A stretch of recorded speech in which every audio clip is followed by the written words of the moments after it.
देखिए, अभी ये कह पाना जी। बहुत ज़्यादा जल्दी होगा हुँ, कि रिज़ल्ट आ पा रहा है कि नहीं। हुँ, कारण ये है कि अभी तो ऑलरेडी ना नीट का एग्ज़ाम भी है 22 तारीख को जी, शायद।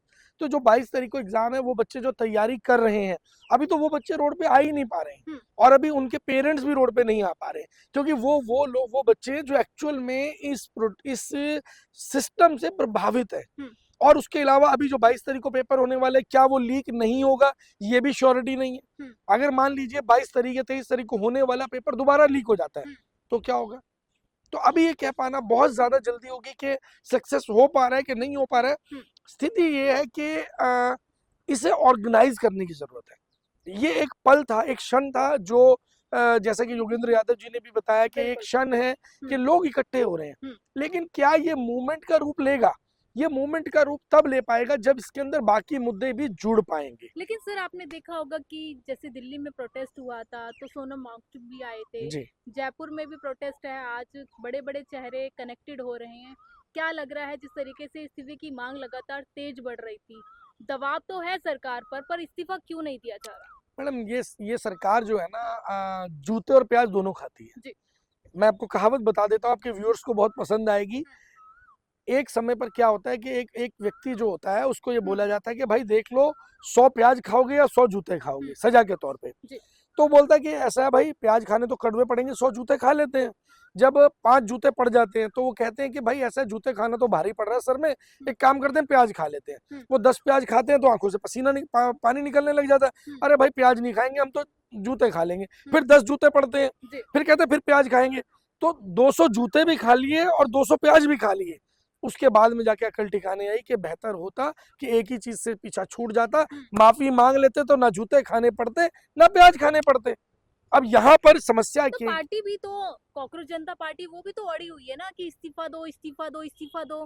क्या कोई भी आकर कोई अपना क्या कहते हैं एक फाउंड बना क्या कहते हैं एक पेज बना लेगा, एक संस्था बना लेगा और आके किसी भी मंत्री का इस्तीफा मांगने लगेगा? ये तो गलत है ना सर कहीं न कहीं। क्यों गलत है? हुँ, क्यों गलत है? और ये अड़ने वाली बात आपको किसने बोली? ये अड़ने वाली बात नहीं है। हुँ, ये देश के युवाओं के भविष्य की बात है। देश के युवाओं के प्रति सरकार कितनी कितनी संवेदनशील है, कितनी गंभीर है उनके भविष्य को लेकर के, उनकी नौकरियों को लेकर कितनी गंभीर है। आप ये देखिए ना, रैंडमली आप अभी मेरे साथ खड़े हैं, हुँ, आप कहीं भी निकल जाइए, देश के किसी भी राज्य में निकल जाइए, वहाँ जाकर के एक सर्वे कीजिए, कितने लोग देश के युवा रोड पे घूम रहे हैं, कितनी उनकी एज हो चुकी है और कितने वो पढ़ चुके हैं और कितने लोग उनमें से मैरिड है और कितने लोग अनमैरिड है। हुँ, आपको एक बहुत बड़ा आंकड़ा पढ़े लिखे लोग जो रोड पर घूम रहे हैं, चाहे वो पूरी तरह जी। बेरोजगार हो, चाहे वो आंशिक रूप से बेरोजगार हो, लेकिन वो इस स्थिति में भी नहीं है कि वो अपने परिवार को आगे बढ़ा सकें, अपने परिवार को सेटल कर सके। बहुत सारे लोग ऐसे आपको मिलेंगे हुँ, जो ये बोलेंगे अभी पहले सेटल तो हो जाए। हुँ, बिल्कुल। 40-40 साल उनकी उम्र हो चुकी है, वो कह रहे हम सेटल तो हो जाए, हुँ, उसके बाद परिवार के बारे में सोचेंगे। तो ये सेटल नहीं हो रहे, उनका भविष्य तबाह कर दिया गया है। तो आज उनको समझ आ चुका है कि जो उनका भविष्य खा गए हैं, मौजूदा नेता खा चुके हैं, आज की तारीख के अंदर उनको लड़ना पड़ेगा, नहीं तो आने वाली पीढ़ियां उन लोगों को कभी माफ नहीं करेंगी जो इस समय पर मौन धारण करके चुपचाप बैठे। सर 20 तारीख को कहा जा रहा है कि फिर से जंतर मंतर पर प्रोटेस्ट जी। है। आपने देखा कि पहले भी प्रोटेस्ट हुआ है, कहीं ना कहीं प्रोटेस्ट जिस संख्या में होना चाहिए था उस संख्या में भी हुआ है, जी। लेकिन उस प्रोटेस्ट को कुछ लोग खराब भी करने की कोशिश कर रहे हैं। तो क्या लग रहा है जो 20 तारीख को प्रोटेस्ट होगा उसमें भी कुछ ऐसे मुद्दे या ऐसे बातें उठेंगी जिससे कॉकरोच जनता पार्टी या उनका संगठन है उसको बदनाम किया जाए? देखिए, ये ना कांग्रेस के कुकर्मों का फल है, जी। जो कॉकरोच जनता पार्टी हम्म, के बाहर, प्रोटेस्ट के बाहर जो हम्म, लोग दंगा भड़काने का काम कर रहे थे हम्म, या जो उस प्रदर्शन को खराब करने का काम कर रहे थे।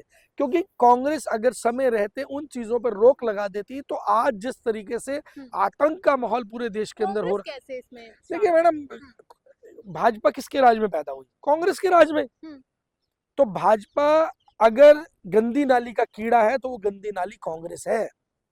बड़ी बात क्योंकि बोल रहे हैं सर। सच है। हम्म, क्योंकि अगर कांग्रेस ने समय रहते उन कीड़ों के ऊपर स्प्रे करके उनको मार दिया होता, खत्म कर दिया होता, हम्म, तो आज देश बर्बाद नहीं हो रहा होता। और आज ये जो कॉकरोच जनता पार्टी आ रही है, हम्म, ये क्या है? ये कांग्रेस की विचारधारा से अलग है, ये भाजपा की विचारधारा से अलग है, हम्म, ये हर पार्टी की विचारधारा से अलग है। ये अपनी एक नई विचारधारा लेकर के आ रहे हैं कि अगर तुम गलती करोगे, हम्म, चाहे वो धर्मेंद्र प्रधान हो, चाहे वो वित्त मंत्री हो, चाहे वो प्रधानमंत्री हो, तुम्हें कुर्सी छोड़नी पड़ेगी, कुर्सी का लालच छोड़ना पड़ेगा, कुर्सी का मोह छोड़ना पड़ेगा, नहीं तो ये कुर्सी तोड़ दी जाएगी। लेकिन बीजेपी के तमाम नेता ये भी कहते हैं कि अगर कॉकरोच जनता पार्टी उभर रही है तो उनके पास काला हिट भी है। देखिए मैडम, मैंने वही बोला ना कि वो कौन है, वो पालतू पिल्ले हैं कुछ पॉलिटिकल पार्टियों के, जो मात्र भौंकना जानते हैं, बोलना जानते हैं।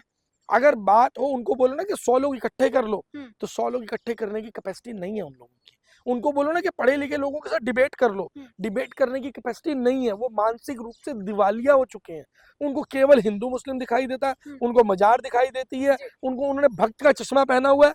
वो क्या करता है कि उनको अगर अगर किसी अस्पताल के अंदर बेड नहीं है, चद्दर नहीं है, डॉक्टर नहीं है, दवाई नहीं है, तो उनको वो नहीं दिखाई दे रहा। उनको दिख रहा है ये 5 स्टार इलाज जो है लोगों का हो रहा है, सरकारी अस्पतालों में बहुत बढ़िया इलाज हो रहा है, बहुत अच्छे से उनका टेक केयर किया जा रहा है। अगर किसी के पास जॉब नहीं है, पढ़ा लिखा व्यक्ति जो है वो, चाहे वो एडवोकेट हो, चाहे वो सीए हो, पढ़े लिखे लोग हैं, उनको वो नहीं दिखाई दे रहा कि ये बेरोजगार घूम रहे हैं, पकौड़े तल रहे हैं।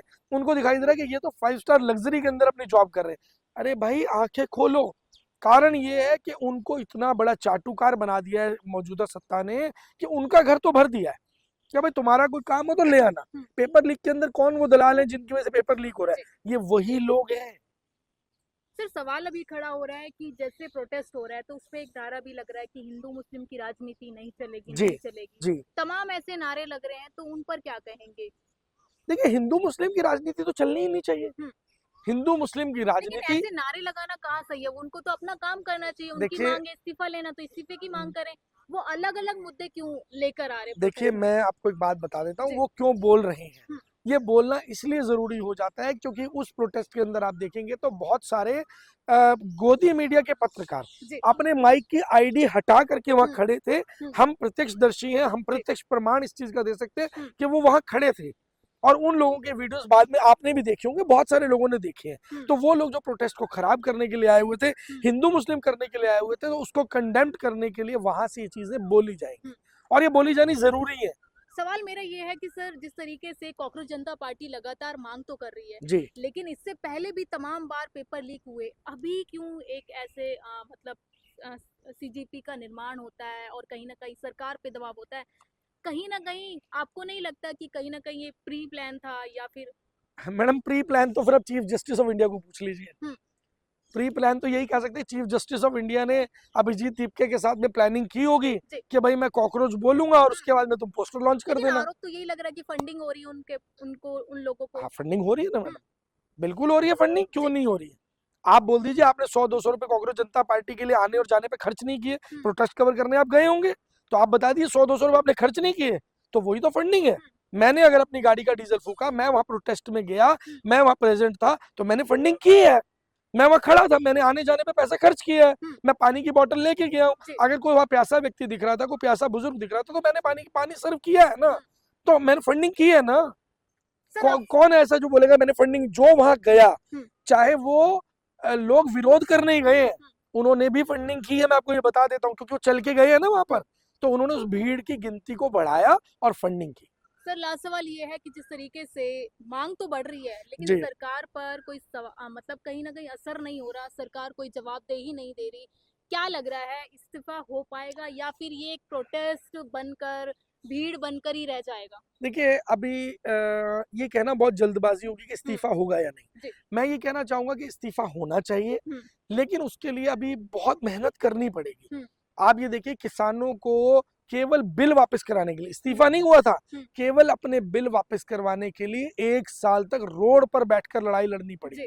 ठंड भी रोड पे बितानी पड़ी, सर्दी भी रोड पे बितानी पड़ी, बरसात भी रोड पे बितानी पड़ी। और जब तक देश का युवा उस स्तर पे तैयार नहीं हो जाएगा कि वो 1 साल तक रोड पे बैठने के लिए तैयार नहीं हो जाता, भूख प्यास से लड़ने के लिए तैयार नहीं हो जाता, सर्दी गर्मी बरसात रोड पे बैठ करके बर्दाश्त करने के लिए तैयार नहीं हो जाता, तब तक इस्तीफा तो नहीं हो सकता। लेकिन आरोप ये भी लगता है कि अभिजीत दीप के जो जंतर मंतर पर उनकी तबीयत खराब हो गई थी, कुछ लोगों ने ये भी कहा था कि बहुत हल्ला मचा रहे थे ऑनलाइन और क्या कहते हैं फोन पर बैठकर, लेकिन जब जमीन पर उतरे तो सारा जोश निकल गया। अभी आपने कहा तो प्लान्ड था, अगर ये प्लान्ड होता तो अभिजीत दीप के जिस स्थिति के अंदर पहुंच गए, कोलैप्स करने की स्थिति के अंदर, उस स्थिति में वो नहीं पहुंचते। शायद आज के नेताओं की तरह वो लग्जरी सिस्टम के साथ बैठते, वहां पर कूलर का इंतजाम भी होता, वहां पर मखमली गद्दे का इंतजाम भी होता, वहां पर शेड का इंतजाम भी होता। मैं वहां पर था, 45 डिग्री टेम्परेचर, जब बिल्कुल, पैरों के बिल्कुल, नीचे जूते जल रहे थे, उस वक्त के अंदर कड़ी धूप के अंदर, कोई शेड नहीं था ऊपर से, उतनी कड़कती धूप के अंदर सुबह से लेकर के, और पूरी रात वो ट्रेवल करके आए थे अमेरिका से, पूरी रात ट्रेवल करके आने के बाद में शायद उस सुबह से लेकर के दोपहर तक, जब वो 3 बजे तक 4 बजे तक वहां पर थे, उस वक्त तक खाने और पीने तक की भी वहां व्यवस्था नहीं थी। पानी की बोतल भी हम लोग लेकर के आ रहे थे कि अगर किसी को जरूरत है एक घूंट पानी पी करके वो व्यक्ति वहां खड़ा हुआ था। सर वहीं दूसरी तरफ